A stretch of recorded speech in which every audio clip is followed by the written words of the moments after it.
আসসালামু আলাইকুম। Microsoft word টিউটোরিয়ালে আপনাদেরকে স্বাগতম। আমরা আজকে দেখব যে মাইক্রোসফট ওয়ার্ডে কিভাবে আমরা একটা টেবিল তৈরি করব এবং আমরা কিছু স্টাইলিশ লেখা লিখব।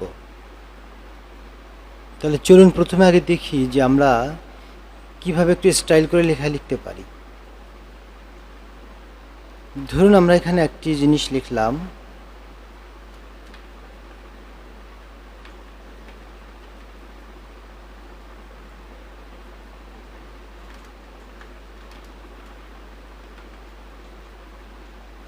ধরুন আমরা লিখলাম নলেজ ইজ পাওয়ার। আমরা এই লেখাটিকে আমরা মাঝখানে নিয়ে আসতে চাই, তো সেজন্য আমরা লেখাটিকে সিলেক্ট করব। সিলেক্ট করার পরে আমরা কিন্তু এইখানে দেখুন কিছু অ্যালাইনমেন্ট অপশন রয়েছে, সেন্টার, রাইট, লেফট। আমরা যদি মাঝখানে আনতে চাই তাহলে এইটাতে ক্লিক দেব, এইটাতে ক্লিক দেবো, আরও ডানে যাবে, এটাতে ক্লিক দেবো, বামে যাবে।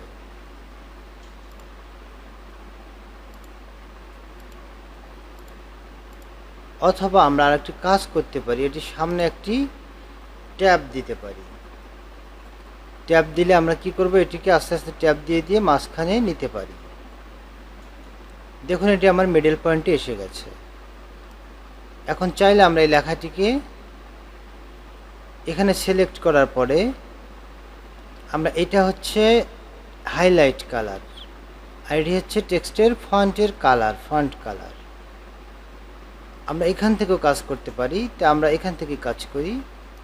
ধরুন আমরা ফন্টের কালার দেব সাদা, আর আমরা টেক্সটের যে হাইলাইট কালার রয়েছে বা ব্যাকগ্রাউন্ড কালার, এটিকে আমরা দেব কালো দিতে পারি, অথবা আমরা এটিও দিতে পারি।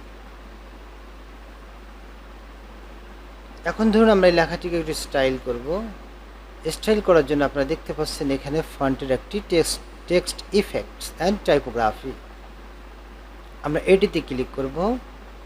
ক্লিক করার পরে এখানে আমাদের অনেকগুলি প্রিসেট দেখাচ্ছে, নিচে আরও অনেক প্রিসেট দেখাচ্ছে। আউটলাইন, আপনার আউটলাইন আছে এবং আউটলাইনের কালার কি হবে, এখান থেকে কালার চুজ করতে পারেন, এখান থেকে চুজ করতে পারেন, নো আউটলাইন দিতে পারেন, মোর আউটলাইনের কালার্স নিতে পারেন। এখান থেকে আপনি যে কোনো একটি কালার আউটলাইনের জন্য নিতে পারেন।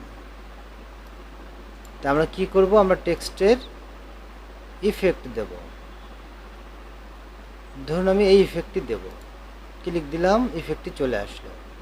আপনাদের সুবিধার জন্য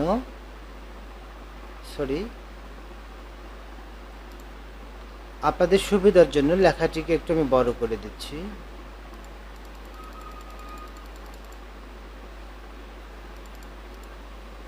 তাহলে আপনারা ভালো মতো দেখতে পারবেন।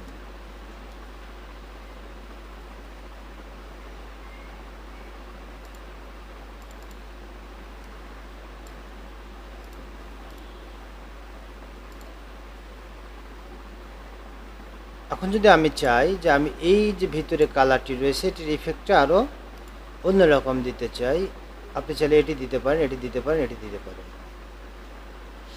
এছাড়া আপনি গ্লো ইফেক্ট বা রিফ্লেকশন ইফেক্টও দিতে পারেন। এগুলো রয়েছে গ্লো ইফেক্টগুলো, মানে বাইরের অংশ একটু আলোকিত থাকবে। আমি এটি দিতে পারি। ধরুন আমি লেখাটির কালারটি সাদা দেব, সেজন্য আমাকে কি করতে হবে, যে এখানে ক্লিক দিয়ে আপনি হোয়াইট কালারটি সিলেক্ট করে দেবেন, অথবা আপনার যেটি মন চায় আপনি সেরকম একটি কালার সিলেক্ট করে দেবেন। বাস, দেখুন আমার ইফেক্টটি কিন্তু একটু বাইরে গোলো পড়ে গেছে।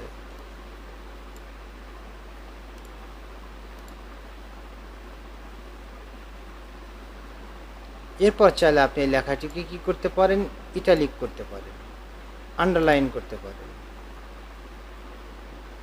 অথবা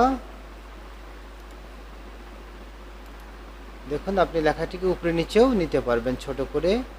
আপনি স্কোয়ারে ক্লিক দিলে এটি কি হবে, উপরে চলে যাবে, এবং নিচে দিলে নিচে চলে যাবে। তো আমার যদি মাঝখানে দরকার হয় তাহলে আমি কি করবো, এরকম মাঝখানে নিতে পারি, নিচে আরও একটা কিছু লেখা যাবে।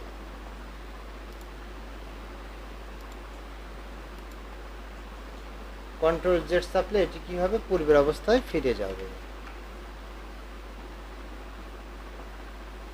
আমি x2 x1 কিছুই নেব না,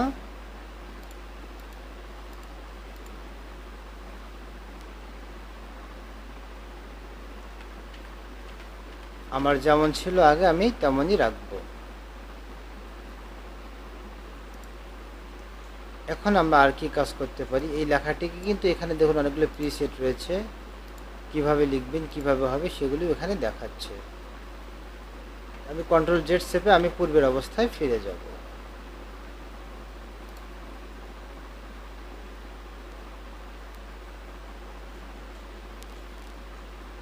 এখন ধরুন আমরা একটা টেবিল আঁকবো। টেবিল আঁকার জন্য আমরা যাব ইনজার্টে। ইনজার্টে গিয়ে আমরা দেখব টেবিল। আমরা টেবিলে কয়টি রো এবং কয়টি কলাম নেব তা আমরা এখান থেকে সিলেক্ট করে দেব। ধরুন আমরা 3টি রো 3টি কলাম নেব, বা 4টি হলে 4টি। দেখুন আমি এখানে যে কয়টি সিলেক্ট করতেছি সে কয়টি এখানে আমার চলে আসছে।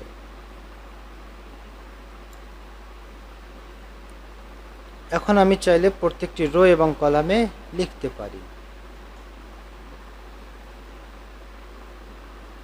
এখানে তাদের লেআউটে দেওয়া আছে,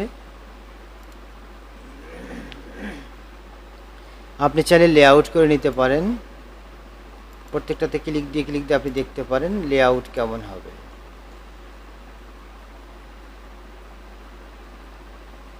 আমি এটি নিচ্ছি লেআউট হিসাবে। এখন আপনি চাইলে এই যে মাঝখানে যে সেলগুলি রয়েছে সেই সেলগুলিকে আপনি ডিলিট করতে পারেন,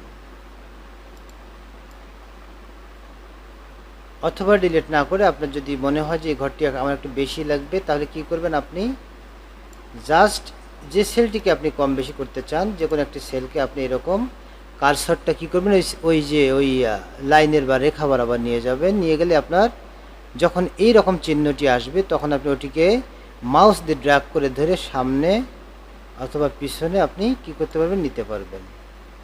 আর যদি মনে চায় যে না আপনি শুধুমাত্র একটি ঘরকে নিয়ে যাবেন তাহলে সেই ঘরে ডাবল ক্লিক দেবেন। ডাবল ক্লিক দিয়ে তারপর আপনি সেটিকে ধরে এরকম এদিক ওদিক নিতে পারবেন।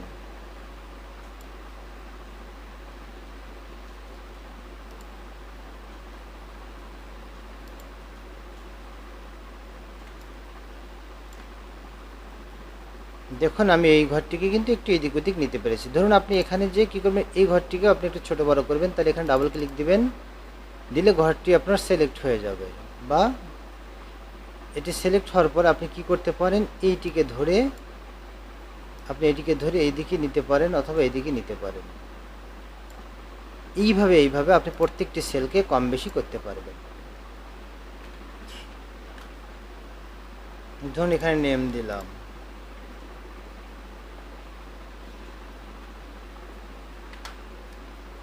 এইরকম আপনি এখন এরপরে একটার পর একটা লিখতেও পারবেন।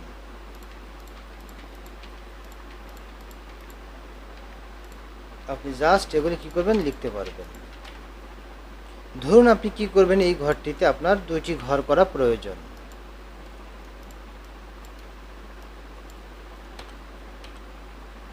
যদি এইখানে ধরুন আরেকটি রেখা আপনার প্রয়োজন, তাহলে আপনি সেক্ষেত্রে কি করবেন, আপনি যাবেন ইনজার্টে, এখানে আপনারা দেখতে পারবেন শেপ রয়েছে, এই শেপে ক্লিক দেবেন। দিয়ে আপনি কি করবেন, এইখান থেকে দেখতে পারবেন শেপ বা লাইন, যে কোনো একটি লাইন নেবেন। যেমন এই লাইনটি আমি নিলাম, আমি লাইনটি এখান থেকে ধরবো, জাস্ট আমি ড্র্যাগ করে এই জায়গাতে নিয়ে এসে ছেড়ে দেব, বাস। এখন আমি হোমে যাব, দেখুন আমার একটি ফাইল, একটি ড্র, একটি রেখা ড্র হয়ে গেছে। এখন আমি এই রেখাটির কালার নেব কালো। তাহলে কালো কালার নেওয়ার জন্য আমার কী করতে হবে, আমি এই যে রেখাটি নিয়েছি বা যে শেপটি নিয়েছি, আমি এই শেপটিকে কালো কালার, এ কালার, ও কালার, আমি যে কোনো কালার করে দিতে পারি। চাইলে আমি শেপটিকে আউটলাইনে অনেক কালার দিতে পারি। যেহেতু আমার এই লেখাটি বা শেপটির কোনো ফিল নাই, এই জন্য আমার দরকার নেই। দেখুন এখানে আমার ফিল কালার এসেছে, শেপ ইফেক্টও রয়েছে। শ্যাডো দিতে পারি আমি, এটাতে গ্লো দিতে পারি। সাপোজ এখান থেকে কোনো গ্লো সিলেক্ট করতে পারি, শ্যাডো আলাদা সিলেক্ট করতে পারি, যেমন এরকম শ্যাডো দিলাম। এখন দেখুন আপনি কিন্তু আমার রেখাটির নিচে একটি শ্যাডো পড়ে গেছে, আপনারা দেখতে পাচ্ছেন কিনা ভালো মতো দেখুন।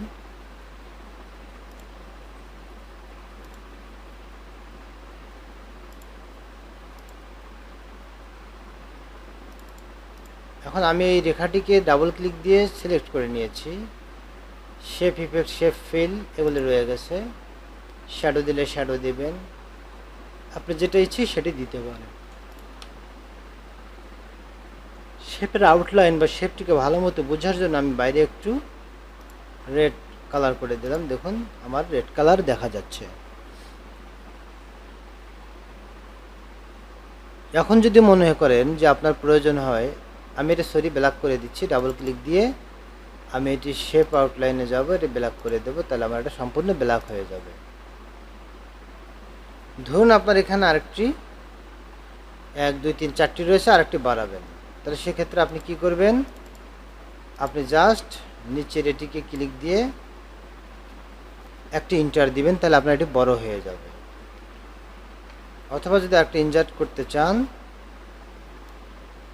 তাহলে কি করতে হবে আপনাকে, এখানে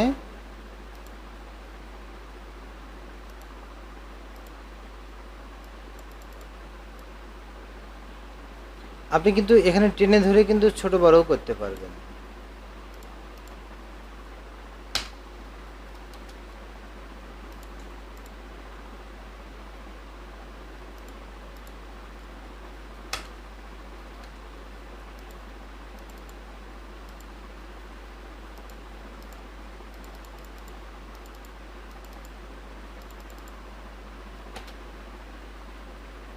আপনি যদি কোনো একটি, মনে করেন এখানে 4টি রয়েছে, আমি 5টি ঘর করব, তাহলে 5টি করার জন্য আপনি কি করবেন, এই রকম একটি রোর শেষ প্রান্তে এসে আপনি এখানে ডাবল ক্লিক দেবেন। ডাবল ক্লিক দেওয়ার সাথে সাথে দেখুন আমার এটি একটু সিলেক্ট হয়ে গেছে। এখন আপনি একটা ইন্টারে চাপ দিলেই দেখুন আমার 1 2 3 4টি রয়েছে, 1 2 3 4। এখানে ইন্টার দেওয়ার সাথে সাথে আমার আরেকটি বাড়বে, 1 2 3 4 5টি। আপনি চাইলে আবারও এখানে ডাবল ক্লিক দিয়ে এটি আগে এরকম একটি সিলেক্টের মতো করে নেবেন। এখানে ডাবল ক্লিক দেওয়ার সাথে সাথে আপনার আরেকটি ঘর বেড়ে যাবে। আপনি চাইলে এখানের এই মাঝখানে এগুলি বাদও দিতে পারেন। ধরুন আমি মাঝখানে এটি রাখবো না, বাদ দেব, তাহলে সেক্ষেত্রে আমার কি করণীয়, এটিকে ধরে জাস্ট আমি এটির সাথে মিলাইয়া দেব, অথবা আমি কি করব, এটিকে ডিলিট করে দিতে পারি।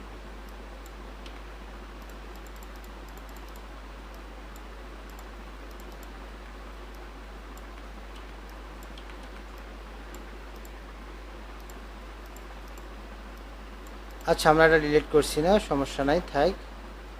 এটি চাইলে আপনি সিলেক্ট করে ডিলিটও করতে পারেন। এই যে ডিলিট দিলে ডিলিট হয়ে যাবে।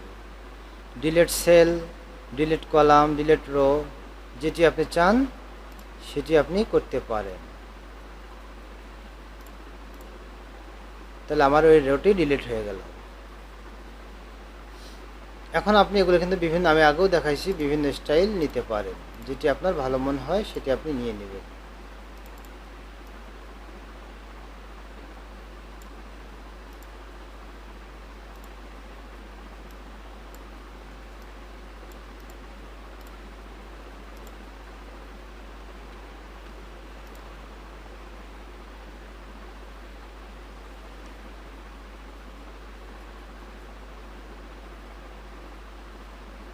তো আজকে এই পর্যন্তই থাক, ভিডিওটি অনেক লম্বা হয়ে যাবে, এরপরে আমি আবার ছোট করে ভিডিও নিয়ে আসব।